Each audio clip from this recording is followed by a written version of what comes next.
Hey, what's going on, everyone? It's John here, Crypto Compassion. Welcome to the TEXAN Tailgate. Hey, today we got a special guest. We love him. He's an awesome dude in our community, HEXrayVision. I'm going to bring him up right now, and let's get to tailgating, you guys. Hey, how's it going, guys? Hey, I bud, should I'm going have to bring everyone else in here. I should have Boom. brought some beer or some adult beverages for the tailgate, but I just have some juice. Hexy Quinn never Yeah. hesitates. I was gonna say I didn't bring my PBR. I got coffee. It's been a long weekend. So yeah, man, how you been? I mean, I actually haven't spoken to you in a minute. I think the last time, gosh, I mean, I don't know if it was when you just did like a random trip down to Vegas and you had like kids in the room and you're like just like went to Vegas for like the night or something like that. And I was just like, but yeah, it's been a minute and I know you've been busy. Yeah, a couple of things like life doesn't stop just because it's a bear market or Right. for any reason really. So there's some stuff with that personally I was dealing with and my family was dealing with, and I just wanted to focus on that. And there really wasn't. And then at the same time, I've been working on trying to get my own crypto project out for the about 2.5 years now, just from conception to like getting the code written. And so I kind of hit into that. We wrote a big old sci-fi novel to go with the crypto program project. And so we spent a lot of time writing that book, and then just like learning how to be a founder of a project is something that, unless even talking to other people that have founded and launched crypto projects, there's all sorts of stuff that you're not going to figure out until you get there. You don't know what you don't know. And so Right. we've been spending a lot of time on that, and I've been chomping at the bit to share kind of the concept and a lot of ideas with it. But we want to get it to audit, get it done with audit before we start spilling the beans, and that should give us about a 4 month head start again. If anyone else wants to copy the concept or go into it, and it'll take them a few months to write a sci-fi book too. So that ought to give us a good enough head start to spill the beans and start promoting what we got going on. But I'm really, really excited about that because, like I said, I've seen a lot of crazy stuff in crypto in the last 8 years. Even Right. back from the beginning when they had Bitcoin Black and Feathercoin and all those other insane banana coin to today, and it's crazy the way that crypto's evolved, especially just this cycle, because we have the institutional money dumping billions and billions of dollars into setting up a way to be the facilitators, the brokers, the middlemen of crypto, and try to sell it on this next wave where they've kind of like they kind of tried to scare and fud everyone out of crypto up to this point. Right. And now they're ready to take their pound of flesh. They're ready to take their fees from all the baby boomers and all the Gen X people that are lucky enough to own a house and maybe have a 401k, Mhm. And so this is going to be a big wave. And I mean, we didn't have Hex until this last wave, so Hex was a complete evolution all on its own. Right. If you people ask me all the time, they'll say, "How do you know what coins to buy?"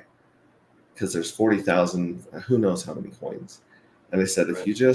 if you ask like for a few questions, like, is the code finished? Is it audited? Is it immutable? That'll wipe out 99% of those cryptos. Like 99% of those cryptos don't have finished code that's audited, that's immutable. They just don't. Does There's it have only a a handful. ginger? Yeah, does it have a ginger founder?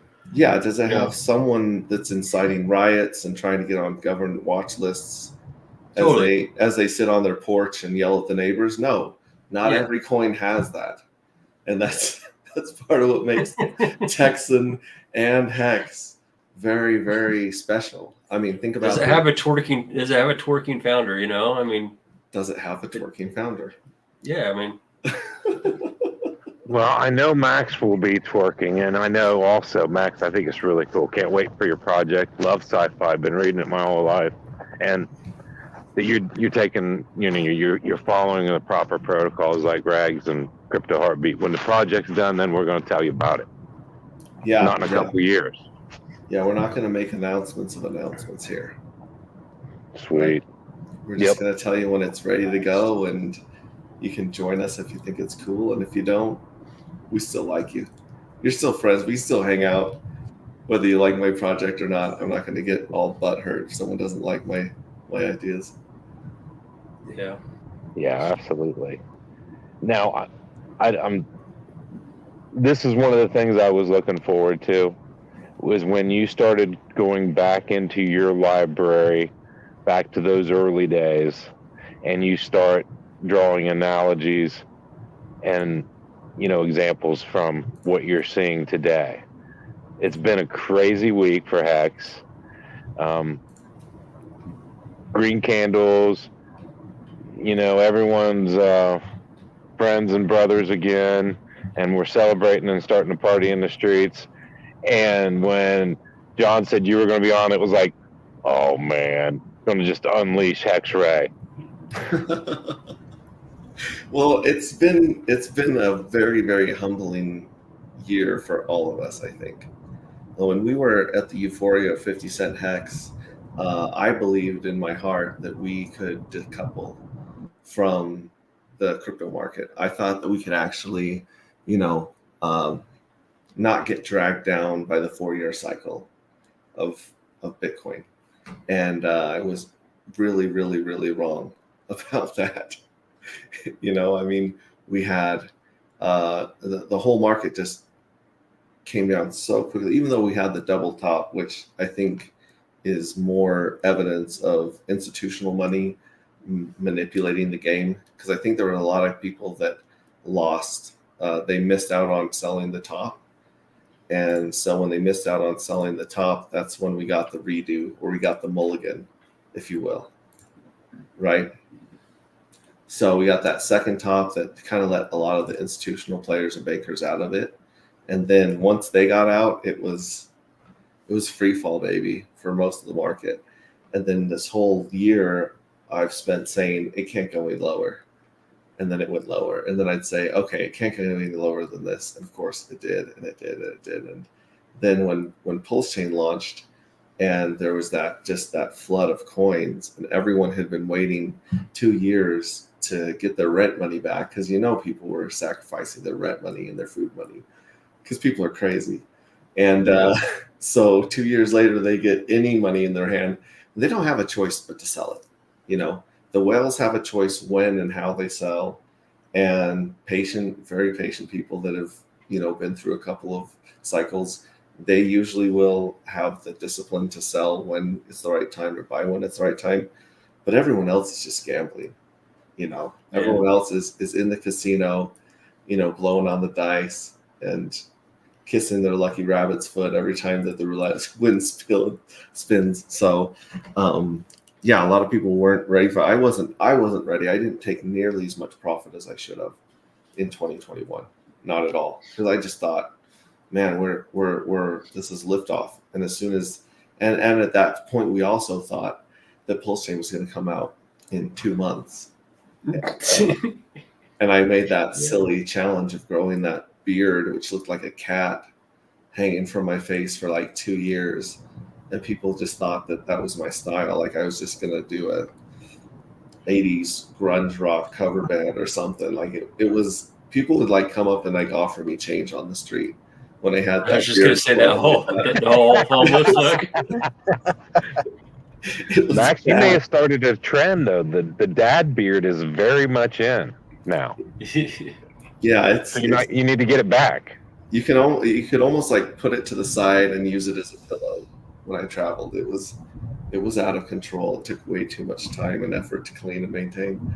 So when Pulse Chain finally launched, and I finally got done with filling all my personal stuff, that was like one of my first streams I came back and did, was just shaving that beard and saying, thank goodness Pulse Chain finally launched. So yeah, I think a lot of people, like we were all, I don't know anyone that called the events the way that they happened personally. Do you guys know anyone that called this market and call the launch of Pulse Chain and all that stuff? Or anyone that was close? I don't know No about one with pulse chain. No, definitely Yeah. not pulse chain. So many people tried, but at the end of the day, it was just opinion and speculation. So it's hard to say. Yeah, so like I said, it's made a fool of all of us. This last cycle has completely proven that no one knows what's going to happen. Crypto goes higher than you think it will. It goes lower than you think it will. It stays lower way longer than you think it will.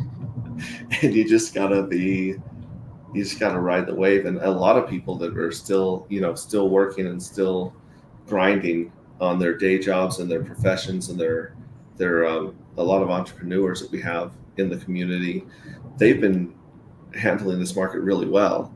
But the people like myself that are retired, that were like, hey, I'm out of the game and I'm just going to do crypto full time. It's been a meager winter for us. We're like, all right, kids, we're doing peanut butter and tap water for the next week. No more filet mignon. We gotta hang on for the next dip. Yeah, brutal and long. Yeah, the Donners, right? Kind of makes you start thinking of the Donner Party. Yeah, the Donner Party. That's a really good analogy for what we've gone through here in this crypto winter. But at the same time, I'm still more pumped about this wave than any of the other waves that we've had. I remember I was into stocks and trading and Forex and all that crazy stuff, trying to retire that way before I got into crypto. And this guy that I followed on Facebook said he saw Bitcoin crash from $1,000 down to $150 at the end of 2014. So it was like the beginning of 2015. And he said, it's time to look at Bitcoin. And I didn't even know what Bitcoin was. I thought it was just another stock or something like that, like a technology stock. And so that's when I drove down the rabbit hole and started listening to all of the anarchists and crazy people that were at the beginning of the first Bitcoin maxis, And at the same time, this is when Ethereum had launched, and Ethereum was like 15, 20 cents. And everyone on all the podcasts and the YouTubes I was listening to were like, get into Ethereum. And I was like, no. I've got to figure out what Bitcoin is first. So I was still wrapping my head around Bitcoin, and I missed, 15, 20 cent Ethereum back in the day. But at the same time, you learn so much on every wave about taking profit or, what projects stick around. And a lot of it is just you just lose a ton of money. That's really what the education in crypto is like. It's just a lot of money lost. I remember I took a quarter of a Bitcoin when it was 10 grand, and I put $50 into 50 coins. And I was like, one of these son of a bitches has got to hit, right? Like everyone was making all this money on the altcoins, and this is actually at the end of that altcoin wave of 2017. And a year later, that it was $2,500 worth of Bitcoin. It was worth like $3.72. All those coins were worth jack. And so you learn a lot by betting on the wrong horses in crypto and following a lot of projects and believing a lot of BS, believing a lot of roadmaps, believing a lot of marketing, believing a lot of hype, believing the pumpers and dumpers and the rug pullers, because you're like, oh my gosh, if this coin does what it says, when a coin says we're in a partnership with Nike or Louis Vuitton, or like I said, Banana Coin back in the day. Banana Coin was going to track bananas. And they raised like, this is during the frenzy, they raised like $300 million. And of course, the team of 20-year-olds was never seen or heard from again. They're probably still in the Bahamas today doing coke off of hookers' butts. Like, that's so much money for just a simple website and an idea or a lie, of we're going to track bananas. That, and it makes you wonder how many of those have there been since, right? Yeah, well, that's the thing, is the next wave, when the same kind of stories come out, you're like, oh, fool me once, I've been here before. I've ridden this train, and it does not go to where I want to go. So, yeah, it's just like I said. It's mostly just taking your lumps, losing some money, and learning from experience. I think that kind of gets you into a point where there's going to be a wave that comes by for each of us that's going to be real life-changing money, right? It's going to make you more money than you ever thought you'd have. And then, like I said, then you just go on to the next lessons, which are taxes or citizenship or, things of that nature, things that you didn't have to worry about when you were working a 9-to-5 job and just dealing with 9-to-5 stuff, right? And so, yeah, everyone, if you stick around crypto long enough, which a lot of people don't, a lot of people take one wave that knocks them out, they lose a bunch of money and they walk away. And they're just kind of resentful. But if you stick around for 2-3 waves, which,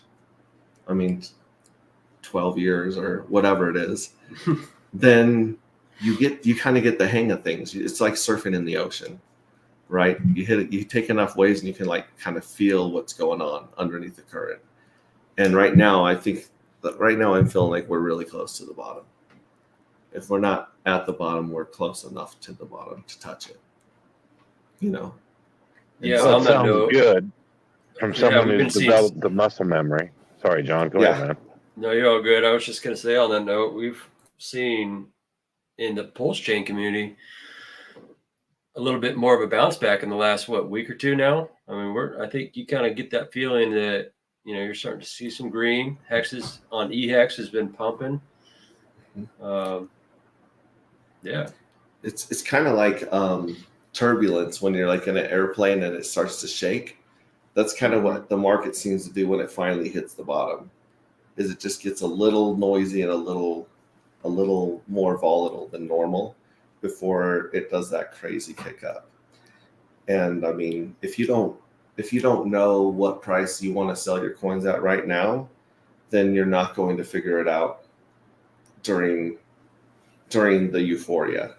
You're going to hang on to your coins way too long unless you know exactly how much you're going to sell at which price. And that's the beauty of TEXAN. That's the beauty of HEX is you got the staking ladders in HEX, and a lot of us went crazy and did weekly, monthly, yearly stakes. And then we found out, the time to sell is like once every 4.5 years, right? Like selling into the run up is the way you want to do it, right? And so TEXAN gives you the flexibility to scrape your interest in a bull market without killing the goose that lays the golden egg. And then HEX is a little more complicated because it's all based on time, right? So a lot of people that I onboarded are now getting stakes out that are worth $20-$40, right? It was worth quite a bit when we put it in earlier, and now it's worth $20 or $40. And on Ethereum, the fees in Ethereum were like $150. So it's like, why would you pay $150 in fees to get $20 of HEX back out? You might as well just go buy $150 of HEX right now. Yeah. Or I actually like Maxi better than HEX. If you're going to leave it liquid, there's no reason to own HEX. Maxi's got that premium, So Maxi represents the hardest working HEX on earth right now, which is the HEX that was locked up for 15 years. So it maxed out the bigger pays better bonus. It maxed out the longer pays better bonus, and it maxed out or came close to maxing out the Hedron bonus. So like it hit the 10 or the 9x, I believe, on Hedron. yeah. So those IOUs in 15 years are going to be worth, well, first of all, if you had the Maxi before Pulse Chain, you got the split, and then you get so you get all the forks, you get all the interest, you get all the free me coins that come with it in like 15 years, and you don't have to wait 15 years. It's right. Liquid. So yeah, Maxi really changed the game in the way that I look at liquid HEX. So I try to hold on to 10% liquid HEX, but the yield paid so high that 10% quickly became 3%. of my portfolio. So I could never keep enough liquid hex on hand for selling. So eventually, like I said, the maxi is what I think works better than liquid hex. Hex is good for staking, and building your staking ladder. But like I said, every 4.5 years, this last run up was 10 weeks, I want to say, right? Not counting the double top, you had 10 weeks to sell on that ride up. So you would have waited for almost 4.5 years, and you got 10 weeks to sell. So that's why I say sit down and try to plan out how much you want to sell, at which price, and stick to that. And if you can automate it, like you could automate sells on CowSwap, right? You could go on there and do limits. And sometimes it didn't work because there wasn't a lot of liquidity or volume in some of those pairs. But yeah, you could just set a price for TEXAN. You could set a price for Hex or Maxi. And then you could say, I want to wait a year for this price. And prices that we never thought we saw, we hit. I'm on a call. He's on a call. Yeah, I love limits buys and limit sells. It adds to the freedom of naming your price. Yeah. It's beautiful, right? Yeah, I ended up with a few billion TEXAN that I didn't plan on getting for some of the prices I got them for, because I just set that and left it and walked away. And then I came back later and I'm like, whoa, that's a lot of TEXAN for a heck of a price right there. Nice. So that's kind of the power. And I don't know if there's one on Pulse Chain yet where you can set buy and sell limits. There may be already, but that's something I'm definitely looking forward to get up. We know where there's going to be one. Yeah, we do. Are they putting in limit orders? And Like I know that, and I know that. Well, you guys know of one, right? Maybe some freedom in the future. Maybe some freedom. Some freedom. Who knows? I do know that 9-inch is rolling out here, like this week. Yeah. 7 days or so, and they'll have limit orders. Mm-hmm. And if you got liquid hex, you could probably stake it too there. Yeah. So. Yeah. And like I said, TEXAN's treasury model and interest scraping model changed the game. It took the one thing that was, I believe, a drawback to Hex, which is when you set your staking ladder, it's like pouring cement, right? Like that stuff is locked in there, especially if you didn't do like an HSI or use, Hedron to wrap it. It's just like pouring cement and what are those things called? A time capsule in your backyard. And you're not getting that. You can break into that time capsule and just lose all your interest and everything. But really, you're just wondering, what is the price of Hex going to be on the day that you get that time capsule out? And it might be a penny and it might be 50 cents. And that's like the mystery bag difference. Yeah, it's a huge difference. And so when I saw the way that TEXAN complemented the staking ladder, and you could do the scraping ladder, because in TEXAN, in Hex, you're leveraging time, right? You're using the longer stakes to make more yield, and then so you don't have to put as much Hex out as far to get the yield, right? So you're leveraging time. In TEXAN, if you try the scraping ladder, you're leveraging position. So you're taking your different size bags of TEXAN, and you can have a giant bag that you can scrape 5% off of every year if you want. And then you can have like a teeny bag that you don't plan on scraping ever, that you plan on riding the whole 22 years out for, right? So like I said, instead of just like going by time, you're just changing your stakes and TEXAN to like size, And so that was, I actually sent you the chart on Telegram if you want to share it or whatever. But yeah, I sent that there to you because once my amazing daughter, who's a graphic artist, just threw that together for me and did a good job. Once you can see the curve of what you can do, and not only can you scrape your interest, but you can set up another stake with that scraped interest, right?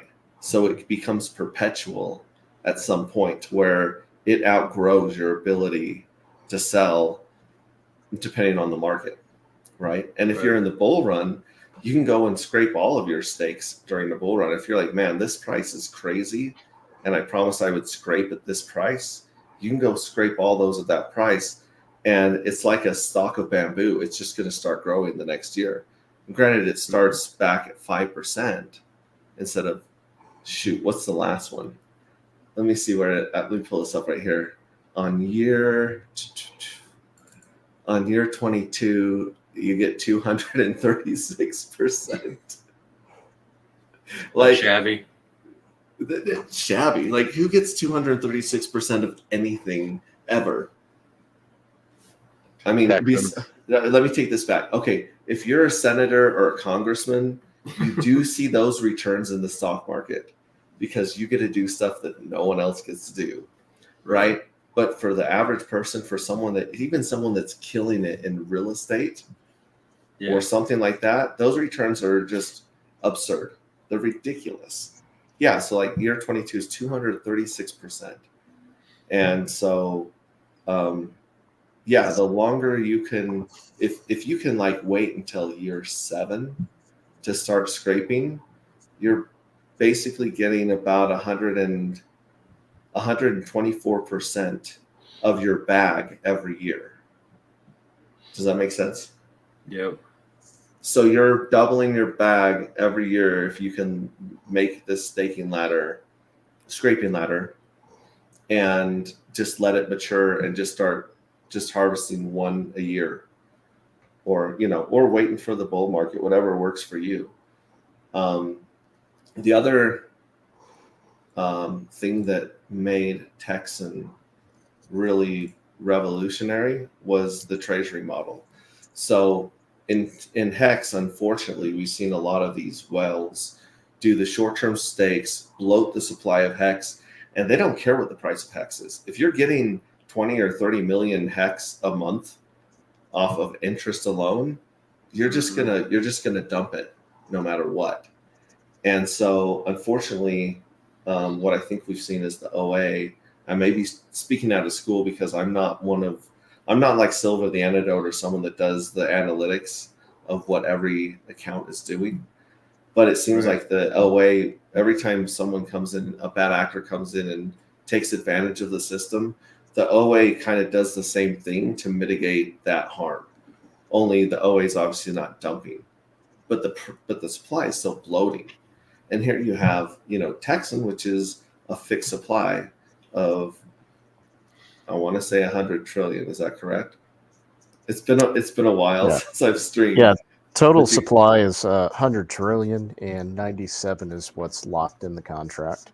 Yeah. So when you're earning interest from a fixed supply or a scarce resource. You're not just getting whatever. And HEX has only been inflating at like 1 or 2% a year. It hasn't been inflating at the full 3.69% that it can because of the longer stakes. But it just depends on what happens to that 1 or 2%. If it's dumped on the market in a bear market, it's devastating to price, even now, right? Even with the T-shares cranking up in the background and doing their magic,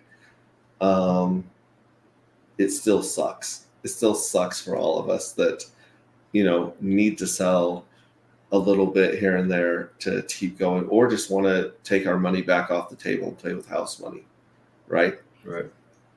So the fixed supply, the treasury model of TEXAN, very, very, I think is a lot bigger than people realize. Just like a lot of people have no idea what the T-share is, and that was this brilliant, awesome thing that Kyle, the dev Kyle came up with, the community. A lot of people credit Richard Hart for creating HEX and a lot of that stuff, but the truth is, Richard Hart created a community that created HEX. He was on there. I remember the 2 years of HEX being created, where he would say, what should the penalty be? And it would just be like crickets. And then someone would speak up in chat and say, I think the penalty should be like 50%. People should lose like 50% of their bag. And then like, so it would go back and forth until they figured out the penalty. And then they figure out, well, what should the inflation rate be? What should this be? What should that be? And it wasn't until, the community came together and really created something special with Hex. And Richard Hart was the one that created the community that created Hex. And so community is the main thing that changes crypto from a speculative investment to something that has a future, I think. And we're talking about this in the green room. There's nothing like being a Hexkin in a bull market. Nothing. Even the Doge kids got nothing on us. We lose our minds in a bull market. We have so much fun in a bull market. And TEXAN hasn't had its first wave yet either. Nope. TEXAN is it's a brand new car just waiting to be taken out on the track. So the fact that TEXAN is as cheap as it is right now, and it hasn't had its first wave, I don't know. Without like getting myself in legal trouble, I try to emphasize what one wave can do to a crypto, what the first wave or two can do to a crypto. So we got right. And there's so much to that too, because it's bonded to a new shiny object too, in many ways. The pairing and the connectivity to Hart's Law and Pulse Chain and all that kind of good stuff. It's it's cooking up a nice recipe for success, isn't it? Definitely. Yeah. Definitely. And there's so many things coming down the pike to build the community, right? It's the people. Mm-hmm. TexaCon's coming November 9th through 12th. TEXAN's going to be a big part of that. Matt and Brandon are both going to be speaking there. Hopefully we'll see some people from the Pulse Chain tour that are still in the area swing by for the meetup on November 9th. And, when you talk about that, because you've seen this evolution of Hex, Max, but since the very beginning days and the hate and, where it was down and you guys were still, and now you're referencing what it's like now in the community when the green candles come. Yeah. It's super exciting to see TEXAN starting to make headways with its, the community that we're tokenized, and that community is one of purpose, is really driven by love for their state, for their culture, for their, at a generational level, for their history. It's, man, I can't wait to be at TexaCon. And like you said, TEXAN at this price. Can you think of a better gift to give someone, for life-changing, world-changing, and like Crypto Compassion loves to say, empowering agents of change? Yeah. Christmas is right around the corner, so I mean it's the best time to load up and gift out. Yeah. Well, and you're not going to hear this from some of the founders of TEXAN, but I'm looking at the future where you're going to see, some people have been able to do their first scrapes of interest. TEXAN launched in, I want to say January 6th. January 6th. So is it January 6th was that? I was thinking, sorry, I got messed up with the donation phase. So December 6th, it's going to turn 1 year old. January 6th. January 6th, sorry. January 6th, 1 year old. On ETH, right? On ETH. It's not till what, May 12th Pulse Chain launched? Yes. Yeah. May 12th. Yeah, so it's less than a year old. And so when we see people scraping their 5% this year or 11% in the next year, or let me pull up my chart here. I have it all in front of me here. Yeah, when you see like it's because it goes 5, 6, 8, 11 or something like that. When you see people scraping 20%, 30% in the future, and they don't dump it on the market, or maybe they take their original money off the table, and then they restake the rest, and they just keep doing 22-year stakes. As far as it's going to be, I think it's going to catch a lot of people off guard, because a lot of people are expecting people to get their Texan and dump it, like we've seen in Hex, and you don't have to do that with Texan, and you're not going to be able to stake Texan forever. Right. Eventually, there's going to be a day when that treasury is exhausted, and all of the interest in that treasury is earmarked for people that have already made a commitment to the project. And so once that people see that, I think they're going to kind of get the hang of like, oh, this isn't just like a way to stake and dump.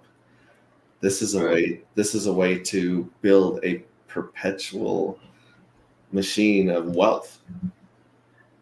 You know, and those 22-year stakes are going to be more. See, that's going to be another game theory force multiplier thrown onto it with Freedom Swap and some of the game theory behind 22-year long stakes for Texan and Ophir. But what I love about this is, since we're really directed towards educating no coiners, I'm always trying to put myself back into those early days, those first days.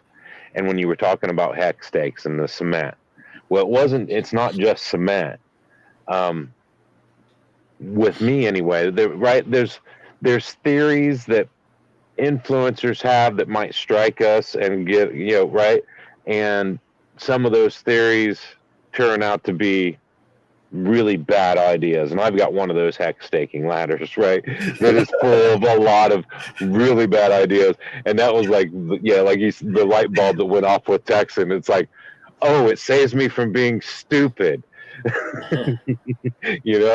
So that's really cool. And yeah, just I appreciate you going down that rabbit hole with the difference since the year ago video, because it's really great, the staking strategy, because you have a lot of those getting scraped in the ladder. 3 times you might scrape that 22-year stake, because when it starts getting really juicy, and then have enough of those lined up.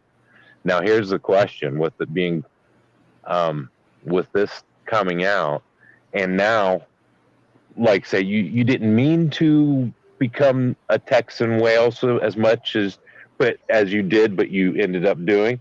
Now that you have that asset and you've thought about it, has it changed any philosophy or strategies? Yeah, yes and no. Like a lot of the same game mechanics are the same, whether you're big or little in a coin. If you stake Hex, you're going to make interest. If you stake Texan, you're going to make interest, right? But then the other way is like when you have a large amount of any coin, you think a lot longer term than you did when you have $10 of a coin, or $20 of a coin, or $1,000 of a coin. When you have like $1,000 of a coin, you're thinking about it in relationship to a house payment or a few car payments or a nice vacation. You're not thinking of it. But then when the commas come in Hex and some other coins, and you're like, okay, this is more money than I was going to make in my entire lifetime of driving truck. What can I do in my lifetime with this freedom or with this vehicle? How many people can I help achieve financial freedom and really, make a positive impact on the world, instead of just being like, it's nice to have nice things. It's nice to go shopping and take your family on vacation, or just to tell your boss to go F himself. But it's really nice when you sit down with someone and they tell you, because they stuck around long enough. Clip it, Hexy Quinn. Yeah. Look at Robert. I think he wants to tell his boss to go after himself. He got a big old smile about that one. He's like Well, man, I'm ready it's for that. it's going to be a little bit more than that. It's going to involve some gasoline, some matches. So this may be the last time you see or hear from me. And Yeah. No. Go out with a literal bang, right? Yeah. The truth is money isn't real, and you don't realize that. And well, a few people realize that money's not real, and they just like go live on the street or join a monastery or something like that. Right. And it's tough to do if you have a family. But if you get enough money to where you realize money's not real, that it's an idea, then it really changes the way that the way your whole outlook on life and where you want to spend your time and your energy. And it changes the way you look at material possessions. Because after a while, these people that have garages full of cars and Lamborghinis, or, I mean, just the idea of owning and maintaining a yacht makes me sick to my stomach. Yeah. It blows my mind how much effort and maintenance and work possessions take, Right. So having a large amount of any coin, or being able to reaching a level of success and getting having the ability to find a few people that are willing to stick it out with you and follow your footprints is much more rewarding than any of that stuff, any of the material stuff. And that's the challenge of crypto, is these waves are 4 to 5 years apart. And nobody that I like, people don't have a 30-second time span. I watch my kids on the phone, and they'll watch like the YouTube shorts or the TikTok shorts, and someone will be telling a joke or a story, and then half the screen is a video game or someone cutting foam or some really like visually stimulating thing for them to stare at while someone talks for 15 seconds. And here we're asking people to practice discipline and learn a brand new technology and a brand new language, and wait 4 to 9 years to see the results, or 22 years, right? We're asking them to do something that's not common in our society at all. Totally. But the reward is so great compared to, because that time's going to go by no matter what, right? Those 8 years of your life, they're going to go by. If you have kids, if you're older, you've seen time just slip away. And you're like, man, I wish I would have done X, Y, or Z during those 8 or 9 years. I wish I would have worked out, ate healthier, or just, learned a language, whatever you want to do to improve your life. You're like, why didn't I just do 5 minutes a day of X? Because like I said, that time's going to go by no matter what. And people are they're distracted. Everyone's trying to survive right now. The economy's upside down. If you listen to the news, God help you, because there's a crisis every day that doesn't actually affect your life. Your daily life is not affected by the news at all. You can go a year without watching the news. You'll miss nothing. Once in a while, someone will show up. Your neighbor will walk up and talk to you about a vaccine or a war or something, and you're just like, I don't know what you're talking about. But people are, they're in this state of panic, and they're working as hard as they can to take care of their kids. They're trying to take care of their families. And I don't blame them at all for not jumping into something like crypto. There's got to be a really big carrot for these people to put that much time and effort into learning a whole new world, especially a world that was created by engineers and coders that suck at marketing, suck at user interface. They suck at language, like just some of the terms that they use to call, like, it's a Bitcoin. Okay, well, what's 2 of them? It's still a Bitcoin. Okay, well, what's the network on? Oh, it's Bitcoin. I'm sorry.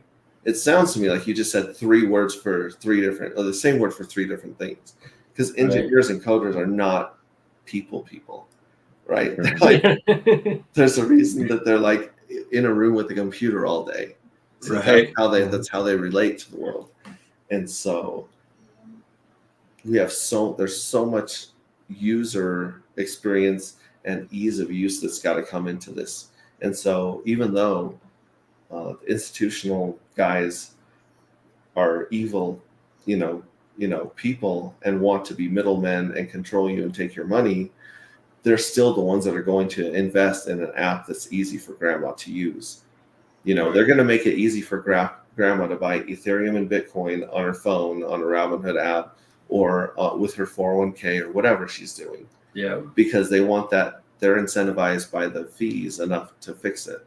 Where the rest of crypto is just like, you have people like Internet Money and other people fighting the good fight and actually making stuff useful and understandable. And you have a lot of amazing hexicans doing the work of educating, mycryptoclassroom.com. Yeah. Like that stuff doesn't just make and build out itself. Right? Nope. Someone's got to spend the time. Yep. Yeah, you gotta have a team of people that care enough about other human beings to put in the work, even though there's no direct return for them. Right? Yeah. They're doing this altruistically. And so between the commercial players and the heart of gold people we have in our community, eventually it's going to get to the point where people can use crypto and learn it and take some of that sovereignty back in their life with their money. Yeah. But we've got a long way to go before that happens. Well, I got to hit you up now, Max, after that, especially. You touched on a lot of important topics that are pertinent on my heart, especially since Gen Con. One of the major things that I came away from Gen Con, with God bless Danny the singer for putting it on, and Matt and Steve and everyone. Guy. Those guys are amazing. Yeah, it was awesome, and this idea of the world and of the kingdom. Of the world is, it's crisis, fear, hate, scarcity, and of the kingdom is love, compassion, patience, and abundance. And the Texan gives me that, like for the scraping, it's in a nutshell, these things that if we think of them in these two different categories, of the world and of the kingdom, right? If you're always doing things of the kingdom, you're moving towards unlocking abundancy, and not just abundancy of wealth, but of love. And it's these people. It's Hex Force One, Hex Glenn, and Drex, and Robert, and HEXrayVision, and Crypto Compassion.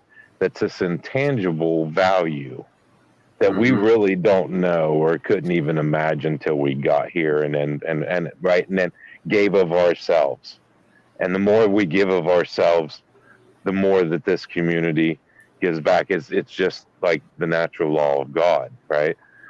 And so that's a beautiful thing. So what I'm going to ask for forgiveness is, I'm going to ask Hexy Quinn to clip some of this of you to send to Jamie for how important it is for you to be at TexaCon, to share your message with the TNM and neo-secessionists and crypto nerds and everyone that's going to be there that needs this message, so they can have that peace and understand, right, the difference between the world and the kingdom.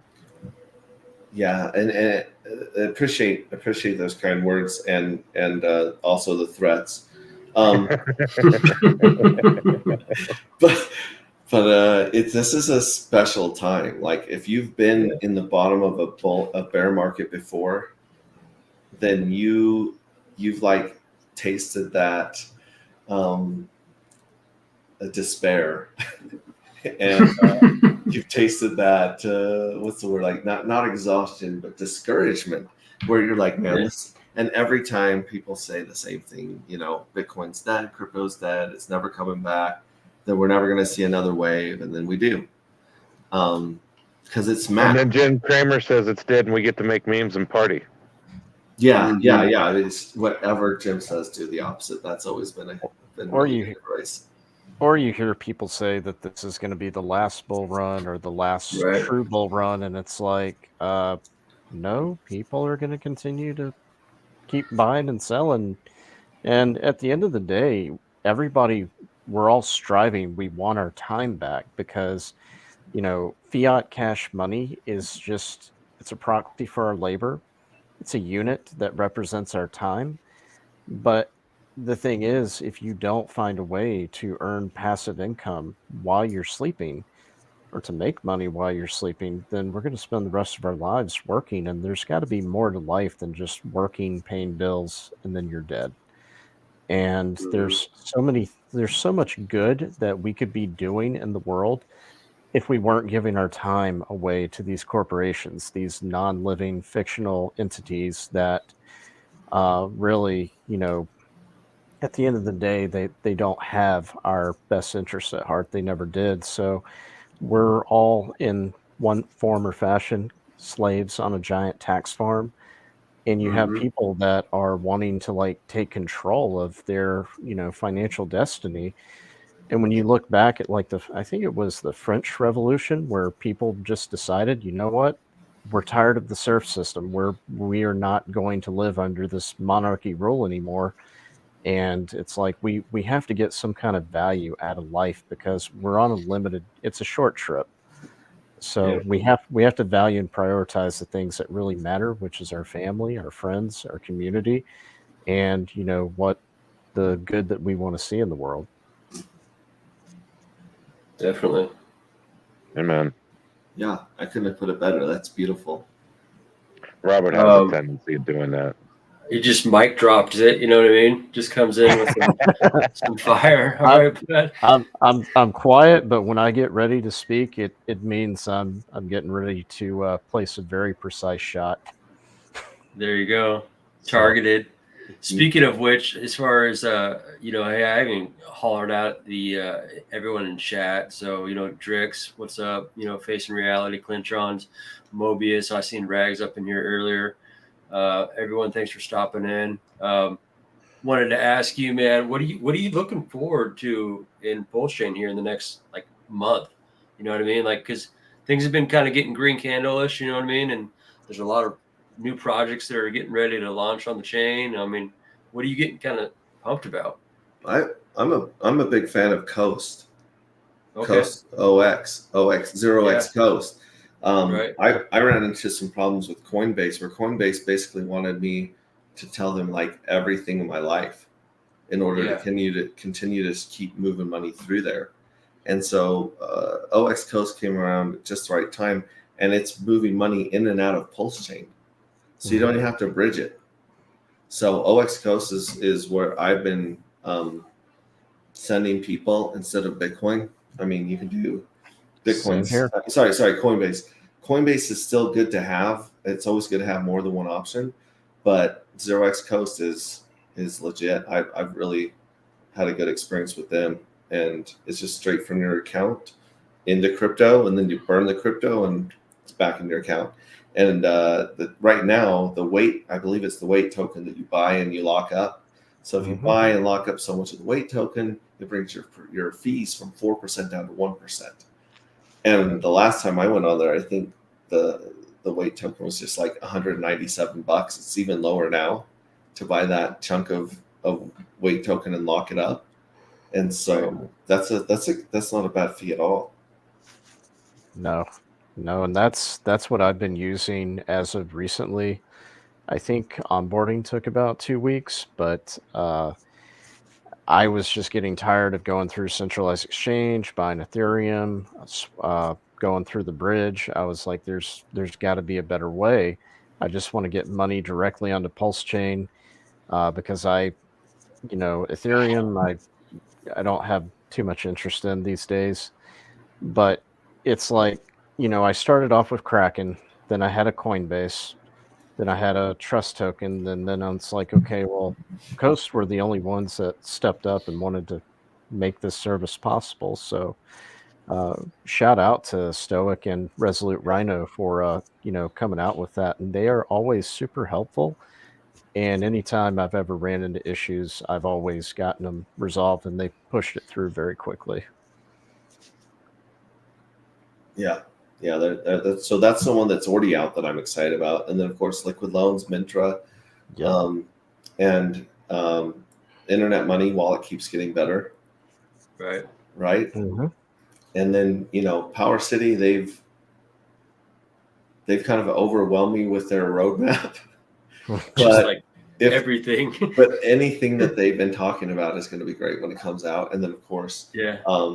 the PHUX whole ecosystem is really exciting. Some of the options that are giving people for pooling your money and trading and a bunch of things that people just want to do. I mean, crypto is a by and large is a casino right now. It's like when the internet came out and during the .com bust where everyone just thought they could sell everything on the internet and make $1 trillion, but no one quite saw the Amazons and the Netflix and the Facebooks yet. They weren't really. I mean, a handful of people visionaries knew that they were coming on, right? But for the most part, people didn't know what the internet was going to be when it came out, especially when it was just a bunch of nerds working on I forget what it was called before it was the internet, but the stuff that the Navy was coming out with. And it took a team of nerds in New York and a team of nerds in California a week to send the first email. And now your 97-year-old grandma does it with her thumb. So that's kind of where I was talking about, where crypto's got to make that big evolution to where people can use it easily. But then again, the internet wasn't fighting as many powers as crypto is. And the internet was fighting like information, newspapers, retail outlets, that kind of thing. And crypto is fighting central banks and governments. Oh yeah.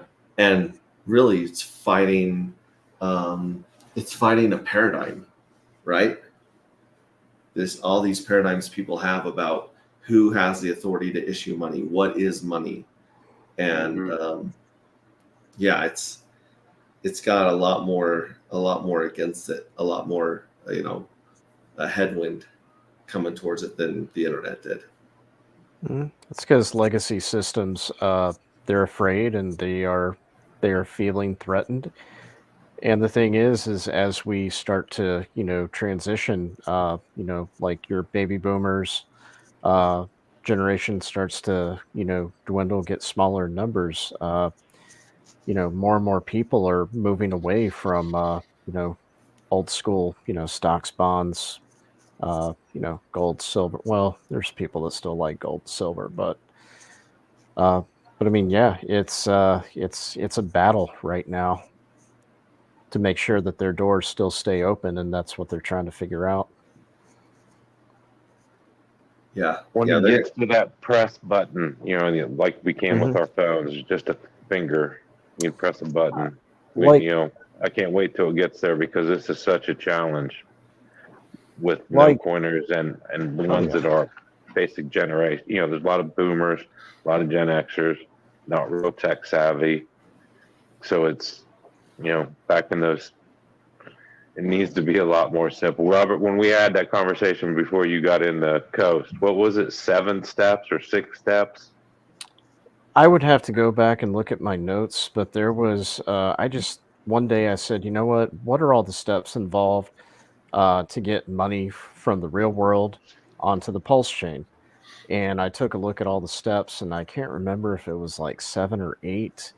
But then I looked at what it would take going through Coast, and I was like, this is like 5 or 6 steps. I'm like, this is a much more simpler process. But for the people who sacrificed, if you manage to buy Pulse, then you've got your gas fees covered. So basically what it is you're going in there and you're getting that CST Coast stablecoin. And that's what enables you to like go to PulseX or PTES or wherever you want to go to make a trade. But it's just with so many people blacklisting Richard Hart and delisting Hex and you know, the games that centralized exchanges want, they won't play ball with you unless you turn over a large supply to them. So Coast was the first and only group of people I've seen that make it to where you can get things on the pulse chain, and eventually that'll change. We'll see more people create more roads, but I took the first road I saw. Yeah, and projects like Mintra, Liquid Loans, Internet Money, they're going to bring a lot of people, and the PHUX ecosystem is going to bring a lot of people over. And we still, I was shocked. I thought more people would come over to Pulse to get their free coins and liquidate them and go back, but no one even knows about it. And when I've gone on to spaces with thousands of people that have stuff like Pepe, and I'll say, hey, dude, like, you've got this giant bag of Pepe. Are you going to come over to Pulse Chain and get your free coins? And they literally will tell me there's no such thing as free coins. You're a scammer.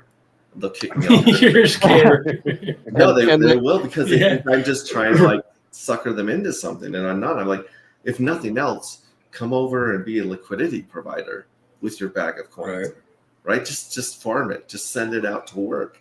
But they're so close-minded, and they don't know what they don't know, even though they're in crypto.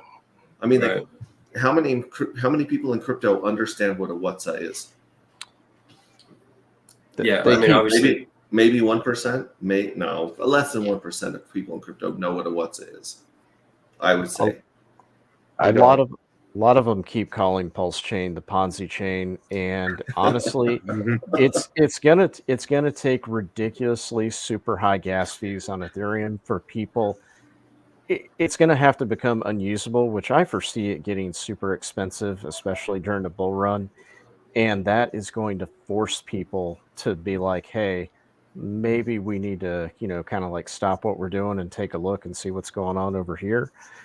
Because seeing is believing for majority of people, and then once you get to a point where you can't use something anymore, that's when you start to, people got to get out of their comfort zone.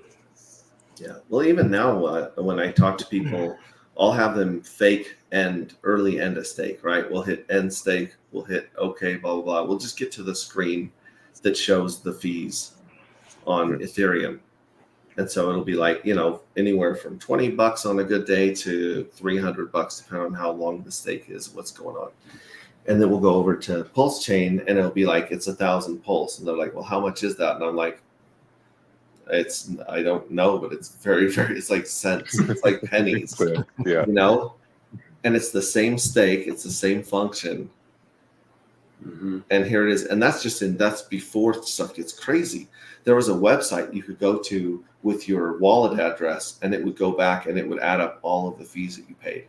I think it was gas.io or some crazy thing. And in my swing account that I was just doing little swings from like USDC to Ethereum to Hex during the bull market run, in one of my accounts, I had paid over $30,000 in Ethereum fees. Ooh. And it You really love Pulse Chain. I get so effing angry at Ethereum and their fees, and the fact that I know that they're not doing anything to fix it, because they're handing the mining over to their buddies or to the VCs that they owe their souls to, right? The whole reason they did Ethereum 2.0 and proof of stake was to hand it over to their buddies. It didn't have anything to do with efficiency. It didn't have anything to do with, a better system. It was all about scratching the back of some other people. And I just, makes me furious. Yeah, there's no need for them to fix or address scalability as long as people are willing to continue to pay the gas prices, because miners are never going to take less money. So it's really going to take user adoption, mass exodus from Ethereum to Pulse Chain for them to finally realize, what, maybe we need to go ahead and address this. But it's an OFAC compliant chain, so I'm just not very hopeful. I'm sorry I sound doom and gloomy for Ethereum, but I see it for what it is, and I'm like, Pulse Chain is what we've been waiting for this entire time. Ethereum is like an apartment. Pulse chain is like our dream house that we're going to move into. That's where we're supposed to live.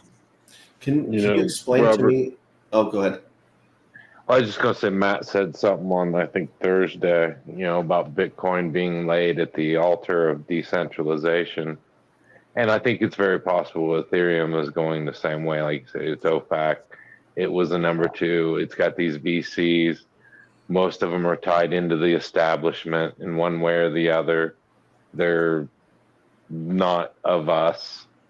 And so it's very likely.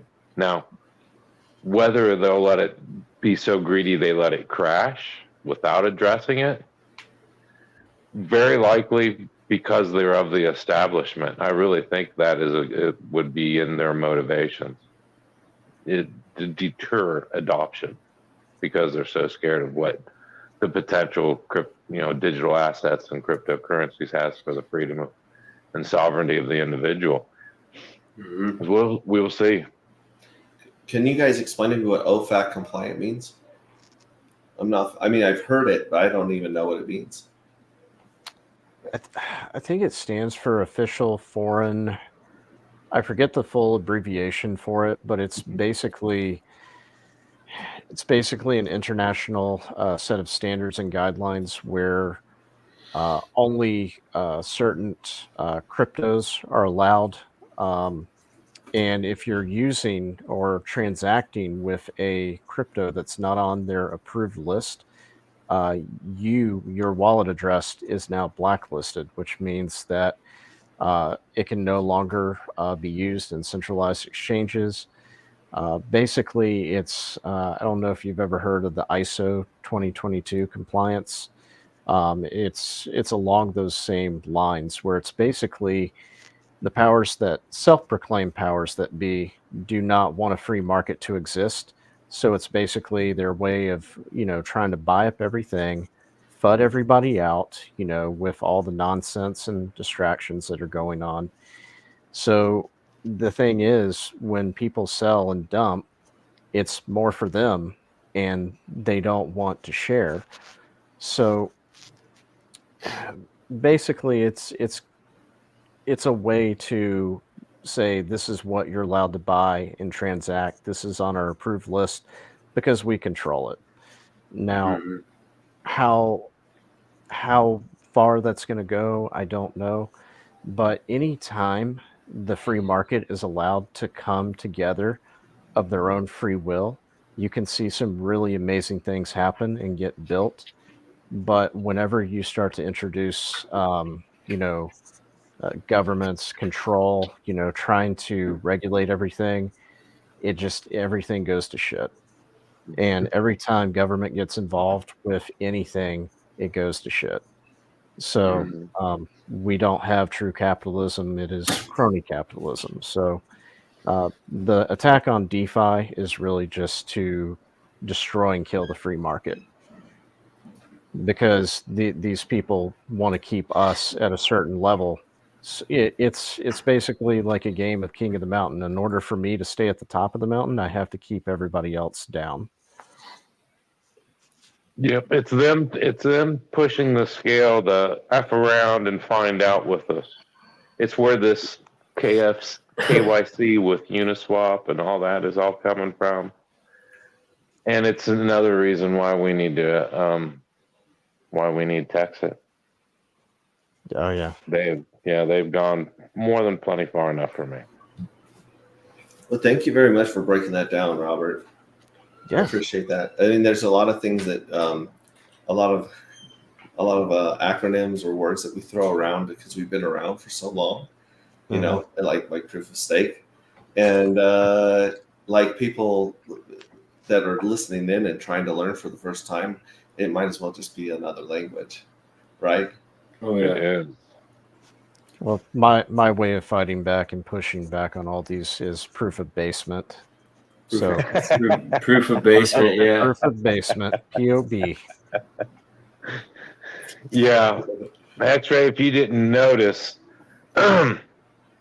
we've gone through a number of hosts Rumor is sometimes we've had kidnappings, ransoms, and then we've just had plain disappearances into the basement. So, yeah, it can be kind of tricky around here at times. It's fun on the tailgate, but we're getting close to Halloween. It's a bear market. I need to be able to DCA. I'm my pockets are a little empty these days, so it's like how valuable are some of these influencers? Like, if you ever want to see them again, I need you to send such and such coin to this address. But nobody felt Forrest was worth paying for, so I didn't get any money for him. So that was, but I don't know. Maybe if he gets out of the restraints one day, you might see him come back. Yeah, I've really enjoyed him. He's a really good host. Absolutely. He guides the conversation. Good. Are you feeding him well? Am I feeding him, or is Robert feeding him well? Yeah, Robert. I mean, he has no choice. I mean, it's just fruit and water. That's all I serve down there, down in the basement. Yeah, that's it. Hey, they pay for that at spas. So I mean, come on. So be like, here's an apple. I'll bring you an orange later if you're good. Well, you know what Ben said.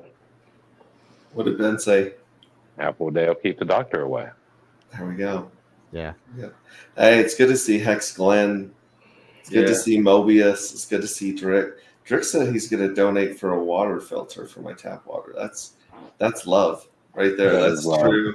It's true. I figured Drick would do that. Yeah. And then of course I doubt that Rags is here unless he's like got this going on in the background as he's like grilling steak or something.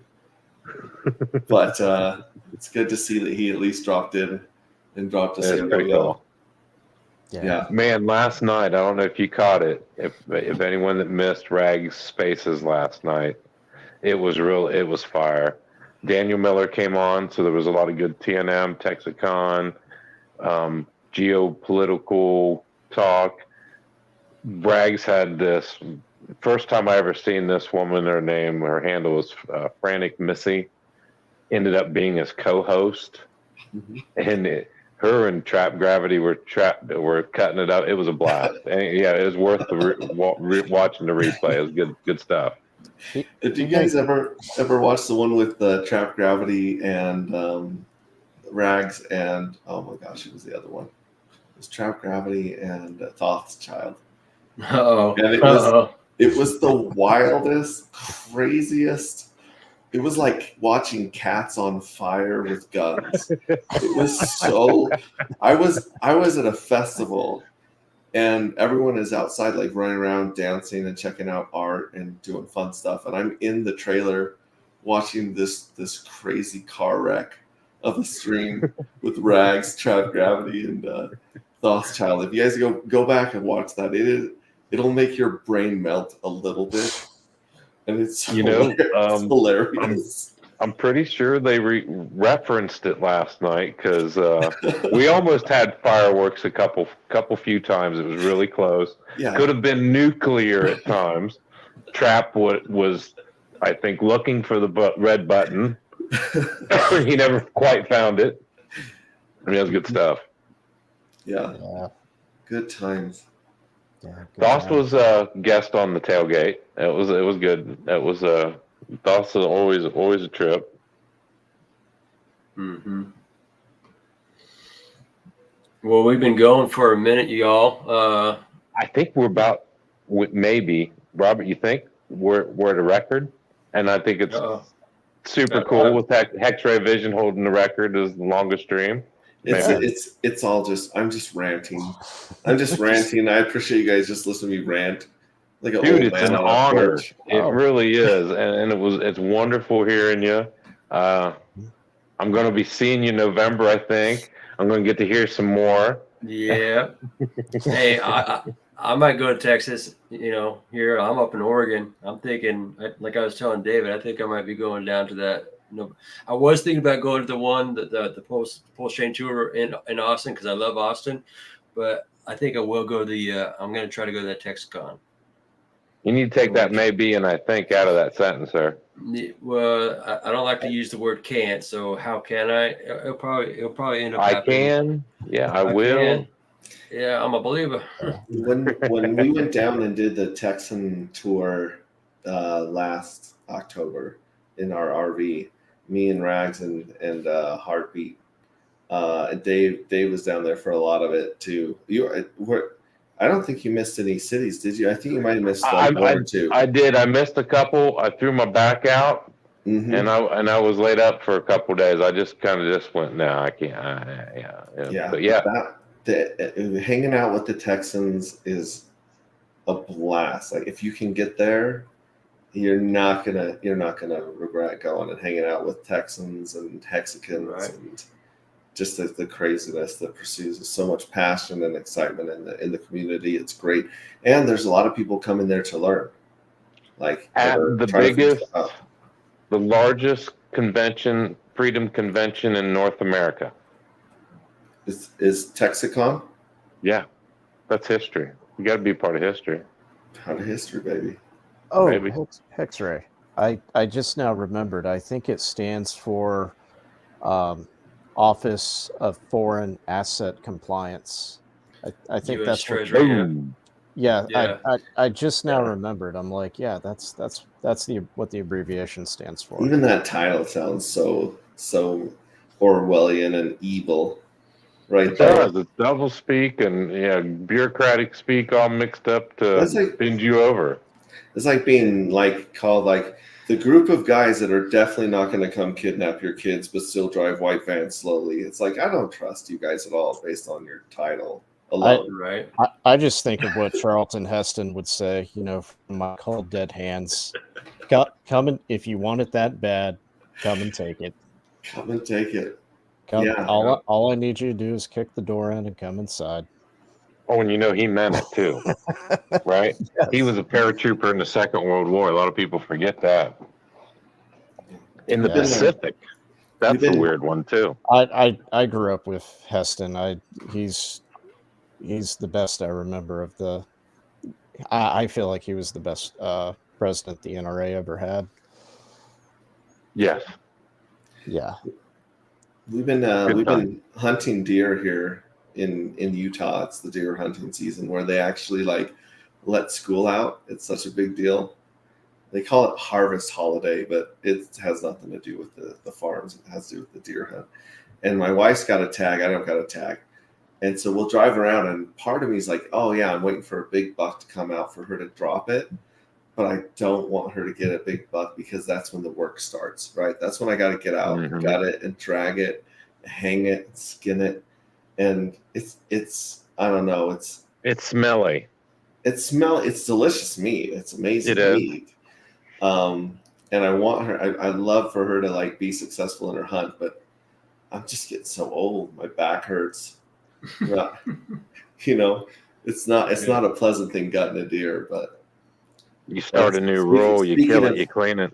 speaking of firearms, that's why I brought that up. It's because, you can never really have too many guns. Even my far left friends back east, they all have guns.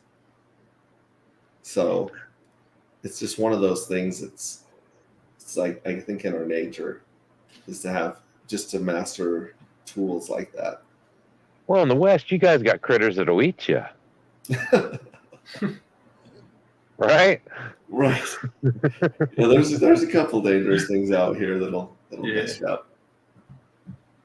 Yeah, in Southwest Indiana, there's nothing that's going to eat me in my backyard. Do you guys have I might opossums? We do. I'll shoot those things just for the way they look. I don't even care if it's threatening me. I'll shoot that thing on sight. Those things are ugly as Possum, hell. skunk. Yeah, rabbits. dude, skunks are vicious. You You ever gotta catch touch- you you- No, I ever never catch caught a a skunk. skunk? I caught a skunk in a trap, and we were trying to drown it so that it wouldn't spray, and that thing was so nasty. Trying to get it underwater, that thing was scarier than any dog or wolf that I've ever seen. Those fangs on those things are nasty. About 6 months ago, my dogs had an encounter with a skunk. Ooh. Bad one. Bad one. I mean, it was bad. It's like where it gets and it burns your throat and your eyes. Oh, You've been and tear gassed. yeah, and then they're like, right, I'm catching one dog at a time and throwing them in, and they're still covered. and we had a foreign exchange student from Germany at that time. She had never smelled a skunk before. She came on friggin' hinged, man. She she turned green, got sick. What is that? That's a skunk. What is a skunk? Well, that's really all you need to know. What you already know. Yeah. Did you hear like new words in German you hadn't heard before coming out of her Yeah. mouth? You know, yeah, that was but that was part of every day. Okay, Yeah. that's one way to learn German. Oh, Mobius says, my wife got sprayed when she was a teen riding her bike. Oh, Oh my gosh. That sounds horrible. Horrible. So is there Yeah. anything else that people should know before we wrap this up, guys? Like, is there anything you think we left on the table? yes. Okay. Did you catch the stream with? It was Panda, Matt, and Rags where Rigby was covered. I saw the clip. I saw the clip on Twitter, and I was dying. That's some funny stuff. Well, that word is the special word that you need to give people at the Texan booth when you come up to visit TexaCon to get $1 million Texan. Boom. It is Rigby. Rigby. Matt chose that.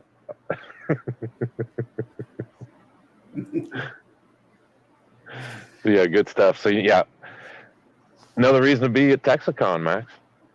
Another reason. I'm definitely not going to drive the RV down this time. If I come down, I'll fly like a regular person. Waco, easy drive from Austin or Dallas. If you're in the area, either one, y'all need to come November 9th through 12th. And so we got, what's that, 3 weeks out from now? Something like that. In the TexaCon, in the Texan Telegram chat, there is, in the pin messages, is a special 20% Texan discount that you can use to get your pass. Beautiful. Beautiful. Yeah. well, thanks for coming on, man. I appreciate it. It was an honor. Thank you so much for inviting me. Yeah, Thank you very much. It's Thank nice. you. It's nice to be able to meet you and talk to you in person for the first time. Oh, likewise. I think you and I would have some really interesting conversations, Robert, without recording devices around. Maybe we need to talk Robert into coming to Texas in November. You got the rebel vibe. I see you. I see you, Robert. Things can go dark very quickly, and I can clear rooms very quickly. So, I mean, and that's but no, whenever I'm on stream, it's like, okay, like what can I not say again? But but no, it's we're all fighting the good fight, and DeFi is just going to continue to get bigger, and we're in this for the long term. So, this is I've been in crypto for about 2 years, so this is my first bear market. So I've just been buying it up, and just sitting on it. And it's like, well, that's all you really can do. Yeah. Well, and in the words of Richard, our made up internet money is better than their made up internet money, and that's as simple as it gets right there. Absolutely. Yep. So. Yeah. Cool. All right, y'all. Thanks for everyone coming out and chat. Appreciate it. Yes. Love you. Let's have an awesome week. I think we're turning the corner here. I hope so. Yeah. It's feeling pretty low right now, and like I said, you're going to see some crazy stuff. I think you'll see some spikes and some crashes that are going to catch a lot of people off guard, but it's going to be good. It's going to be really good. So, all right, you guys. Everyone, take care. All right. Thank you all. Take care. See you guys. Later.